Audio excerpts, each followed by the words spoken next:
Halo Sobat Bola Mania, kembali lagi di BRC Official. Ada kabar menarik nih mengenai harinya duo Brazil buat Persib dan Bobotoh full senyum. Hasil akhir Rans Nusantara FC versus Persib, 4 gol tercipta, Maung Bandung kembali ke jalur kemenangan. Laga Rans Nusantara FC versus Persib Bandung di Stadion Pakansari, Bogor, pada Minggu, 19 Februari 2023, berakhir dengan skor 1-3. Hasil ini membuat Maung Bandung kembali melanjutkan tren kemenangan usai dijegal 1-2 oleh PSM Makassar pada pertandingan sebelumnya. Bermain sebagai tim tamu, Persib langsung mengambil inisiatif pertandingan. Ciro Alves CS tampil agresif menyerang lini pertahanan Rans Nusantara yang dikomandoi Arif Satria. Hasilnya, Persib unggul lebih dulu dari lawannya pada menit ke-7 melalui titik penalti. Berawal dari serangan di sisi kanan pertahanan Rans Nusantara, David Da Silva dilanggar pemain belakang yang dianggap wasit pelanggaran. David Da Silva sebagai eksekutor tak menyia-nyiakan kesempatan dengan melesatkan tendangan tak cukup keras tapi mengecoh Wawan Hendrawan. Persib Bandung unggul sementara 1-0 dari Rans Nusantara.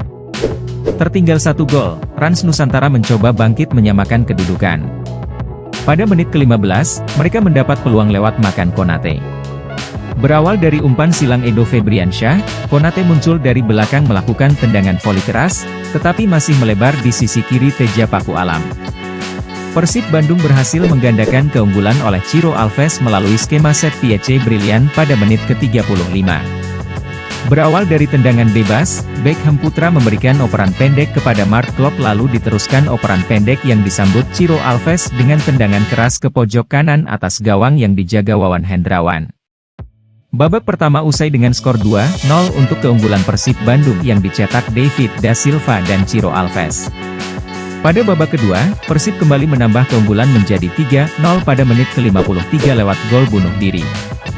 Umpan kaki kanan yang dilesatkan Rezaldi Hehanusa diadang Vinky Masamba, namun bola melintir dan masuk ke pojok kanan atas gawang Rans Nusantara. Rans Nusantara berhasil memperkecil keunggulan pada menit ke-60 lewat tandukan Yanis Mbombo. Edo Febriansyah sukses memberikan umpan matang, kemudian dimanfaatkan Mbombo dengan sundulan, yang gagal diantisipasi Teja Paku Alam. Skor berubah menjadi 1-3. Di menit sisa pertandingan, Rans Nusantara mulai nyaman menguasai pertandingan menunjukkan perlawanan untuk menyamakan kedudukan. Namun, hingga peluit akhir berbunyi, skor tak berubah 1-3 untuk keunggulan Persib Bandung. Dengan hasil ini, Persib Bandung menggeser Persija Jakarta dari peringkat kedua klasemen sementara. Persib kini mengemas 49 poin dari 24 pertandingan. Sementara PSM Makassar masih menjadi pemuncak klasemen usai meraih kemenangan atas Persik Kediri dengan skor 2-1. Pada pertandingan selanjutnya, Rans Nusantara akan bertandang ke markas Persik Kediri. Sementara Persib Bandung akan menjamu Arema FC pada Kamis, 23 Februari 2023. Nah itu dia Sobat Bola Mania untuk update kabar kali ini, bagaimana pendapat kalian Sobat? Tulis pendapat kalian di kolom komentar ya Sobat dan jangan lupa untuk like, comment, and subscribe.